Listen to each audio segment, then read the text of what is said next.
Welcome to this week's Message Connect. We're so thankful to have you with us today as we study together. You see, our prayer and our goal, our desire, is that God would take the content of these Message Connects and God would use them to encourage you in your personal relationship with Jesus Christ. And mostly that you would discover God's purpose then for your life. We're in the study that's entitled right now, Life-Changing Words. We all know the significance of a word. A word can change our lives. This week, I want us to look at another word that's very difficult for us to say. And it's difficult to say for different reasons. It's the word no.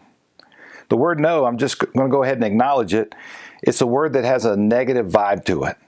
It feels a little like a dead end, almost like hitting a brick wall.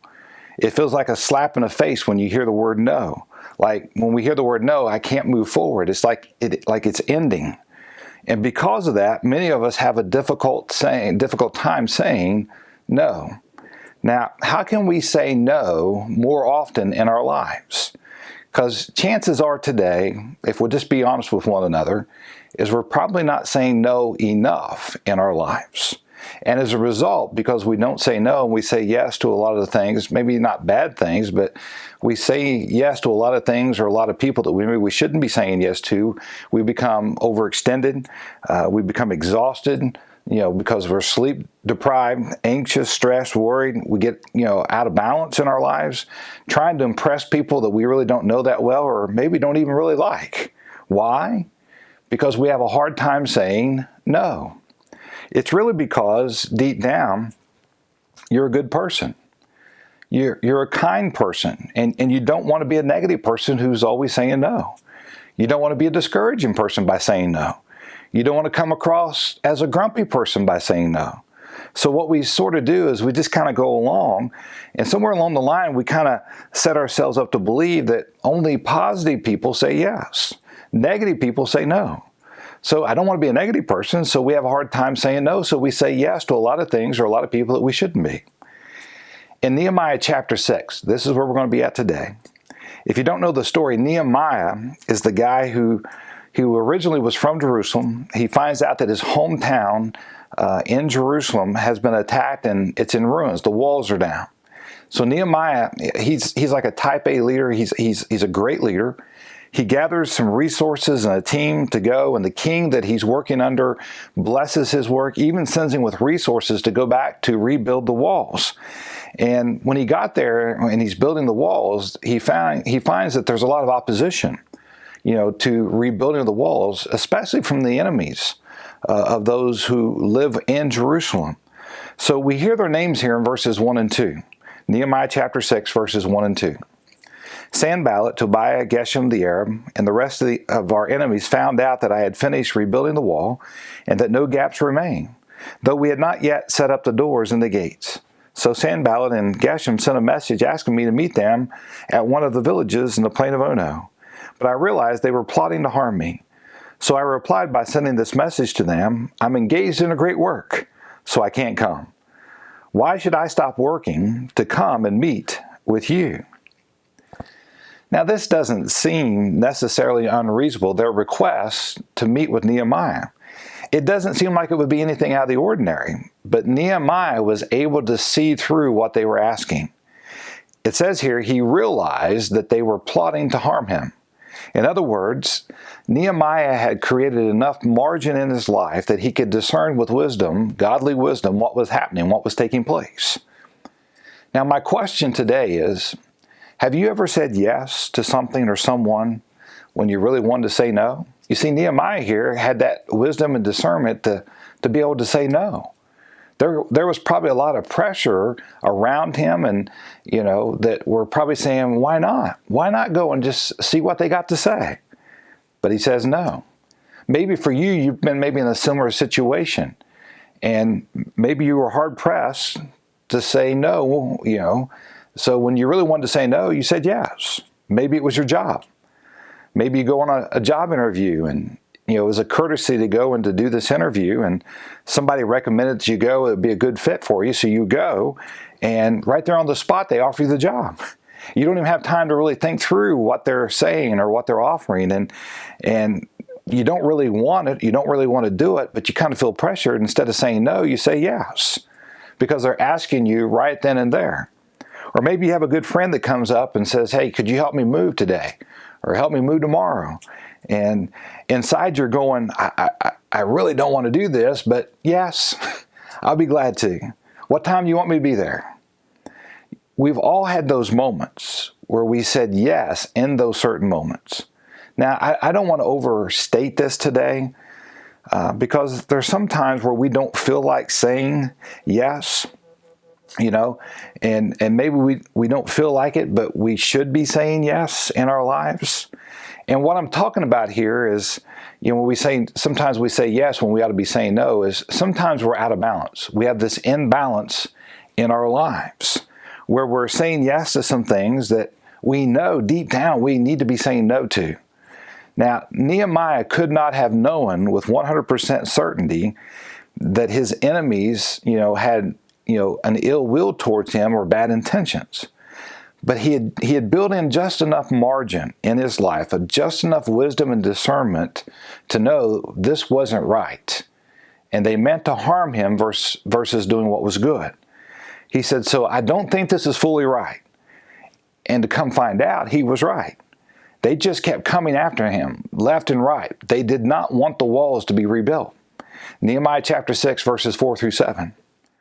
4 times they sent the same message, and each time I gave them the same reply. The 5th time, Sanballat's servant came with an open letter in his hand. And this is what it said. There's a rumor among the surrounding nations, and Geshem tells me it is true, that you and the Jews are planning to rebel, and it's why you're building the wall. According to his reports, you plan to be their king. He also reports that you have appointed prophets in Jerusalem to proclaim about you.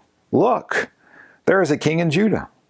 You can be very sure that this report will get back to the king, so I suggest that you come and talk it over with me. Now, do you see what he's doing when he sends this message, this note to Nehemiah? He's lying. He's full of it. He's trying to make this dramatic statement in his writing here. And his effort here is to, emotionally manipulate Nehemiah, even scare him into coming and saying, yes, I'll meet with you. I'll talk with this group of people that you want me to meet with. It's very likely that you've had a Sanballat in your life as well. You may have had several Sanballats in your life. Now, these folks, they may mean well. They may not mean to harm you in the same way that they wanted to harm Nehemiah here. They may not be like a full-on enemy who are trying to kill you, but you have these people in your life who manipulate you. Maybe it's a needy friend that you have in your life who's constantly taking from you and never giving back. Maybe it's a coworker who is trying to use you to get ahead. Or maybe it's the troublesome in-laws in your life. I don't know what that Sanballat or Sanballats may look like in your life. Maybe it's even your own grown-up kids, your children who are constantly leaning on you for all kinds of things that they should be leaning on themselves for by now. Now, they mean well, but they just know what to say and how to say it to you. Better yet, they know what to say to manipulate you, to get you to always say yes to whatever they're demanding or asking for. So what they do is they exaggerate the truth. They hit you with some passive, aggressive kind of behavior, and they throw out some veiled threats, just like we see in our text today. Now, they've probably been doing this for several years. They know what to say. They know how to work you. Like, if you really cared about me then, and you fill in the blank, and whenever you hear that, if you really cared about me, well, you don't want anyone to think that you don't care about them. And what we do is end up in those moments saying yes, because we just can't bear the short-term pain of saying no for someone to think that we don't care. And they know how to play that card. And this ends up robbing you and I of the margin in our life that we need for discernment, for wisdom. And what it does is it happens over and over again. It leads us to bitterness, and it leads us to resentment. It leads us to anger, and it ends up in the end affecting a relationship versus just being honest and walking through this. Nehemiah chapter 6, verses 8 and 9. Nehemiah replied, "There's no truth in any part of your story. You're making up this whole thing. They were trying to intimidate us, imagining that they could discourage us and stop the work. So I continued the work with even greater determination. Wow. Nehemiah's got even greater clarity. He's got a greater focus here because he was able to see right through the whole thing that they were doing. He just calls them out. No. And this is why. There's a guy by the name of John Townsend. He's written a book that's entitled People Fuel. He was being interviewed on a leadership podcast, and here's what he said. There are 5 words that could revolutionize your life. He said, and here's what they are. I'm not available right now. Those are the 5 words. I am not available right now. Now, I think that there is a difference between saying no forever and saying no for right now. Those are totally 2 different words. So to be able to figure out with wisdom and discernment, every time somebody runs to you with an emergency, or every time that they run to you with a problem, or every time that they come and you fill in the blank they need something, I would say maybe this is a place where you kind of begin to build in some margin to say no, and no is not forever, but no, not right now. Or especially when it comes to those electronic rectangles in your pocket right now, these phones that are constantly buzzing and chirping and going off. Maybe the first place that we need to begin is even with these electronic devices in our lives to be able to say, I'm not available right now. No. Put that thing on sleep mode. And basically what you're saying is, no, not right now. You see, to be able to say that, I'm not available right now, you need to be able to say that, because when you say that, the temptation is going to come that you're going to have to justify. Well, this is why I'm saying. I don't think that you need to justify it.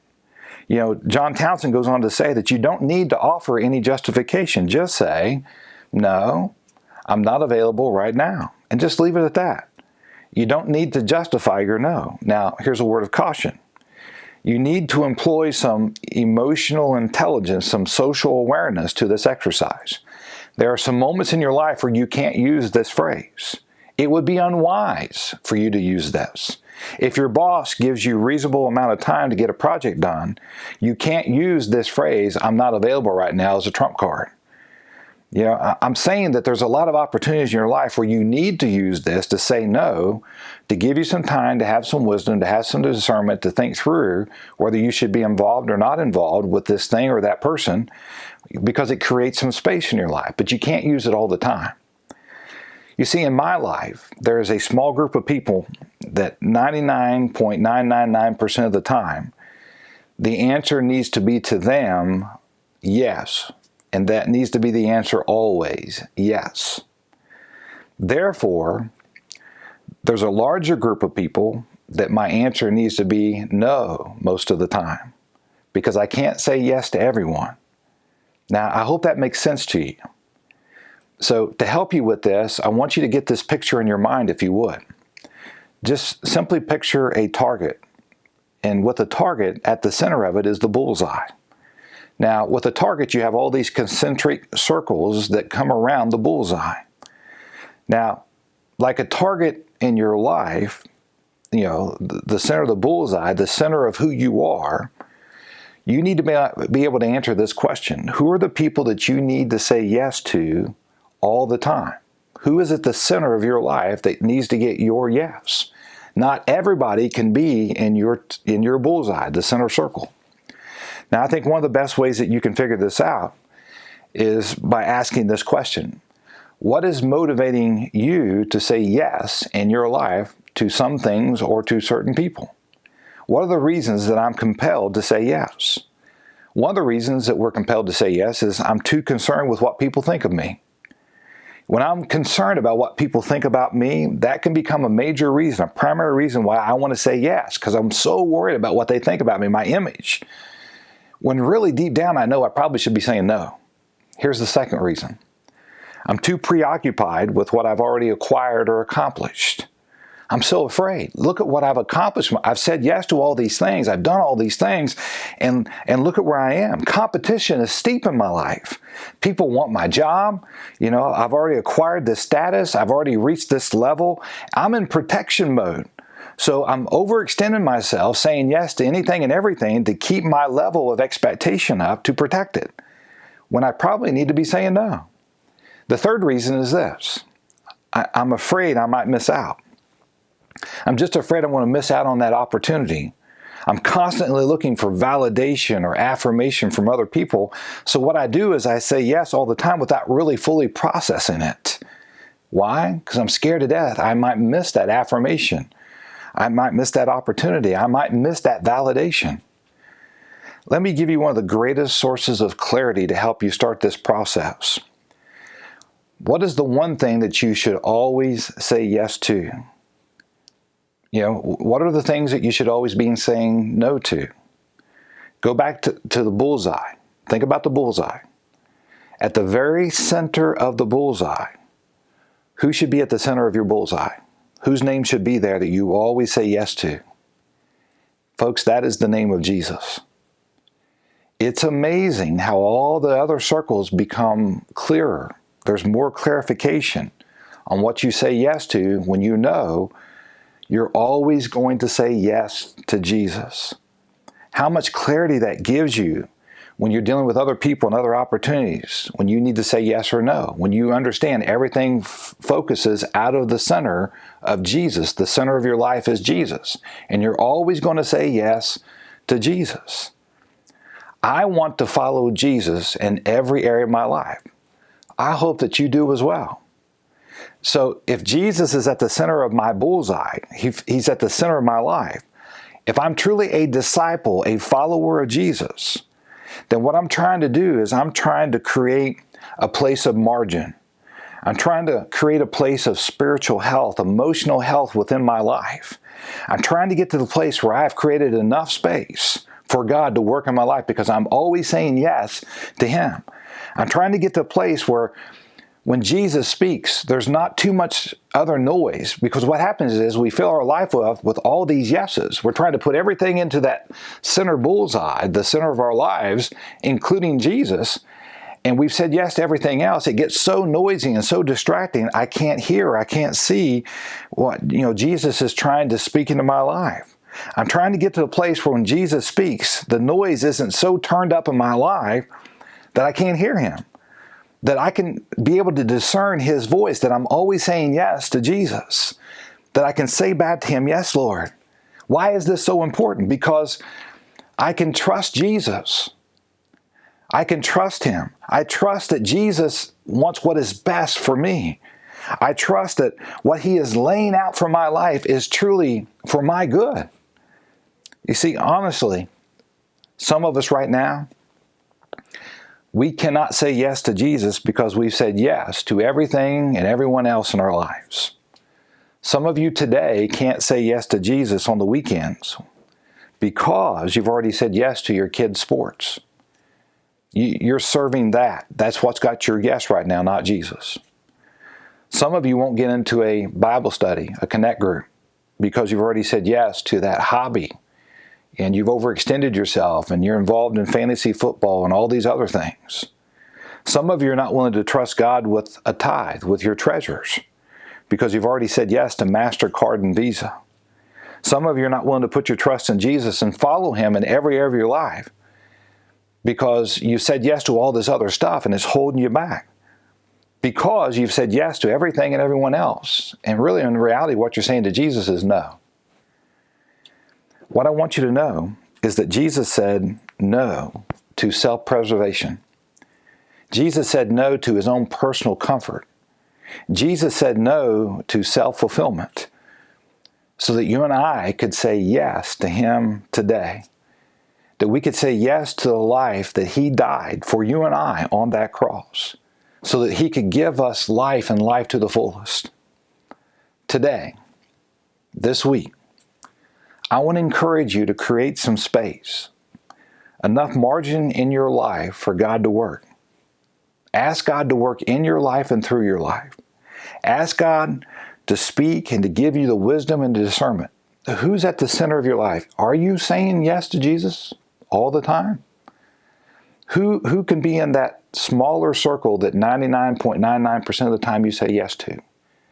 And then who's in the next circle? And who's in the next circle? And you just kind of fill in the gaps. Who do you say yes to and who do you say no to? Because you can't say yes to everything. So ask God to speak and to give you some wisdom and discernment, clarity. Ask God, what are some of the things I need to be saying no to? So Lord, I can say yes to you. God, let this be your prayer. God, show me the people and the things that matter most. And then go after it. The Message Connect questions have been provided for you today to help you to dig deeper into these Connect questions. You see, the Message Connect is focused on these next steps. Next steps are designed to help you to dive deeper into God's Word. We want to challenge you and encourage you to take these next steps. At Ringo, we believe that growing people change. And to grow, we need to start taking these steps. We need to start talking through this. We need to start thinking through this, sharing our faith, sharing our hearts, praying. We need to start praying. We need to be a praying church that's focused on doing. So start doing what God has called you to do. Say yes to the right things and make sure you're saying no to all the wrong things. Get started today. God bless you.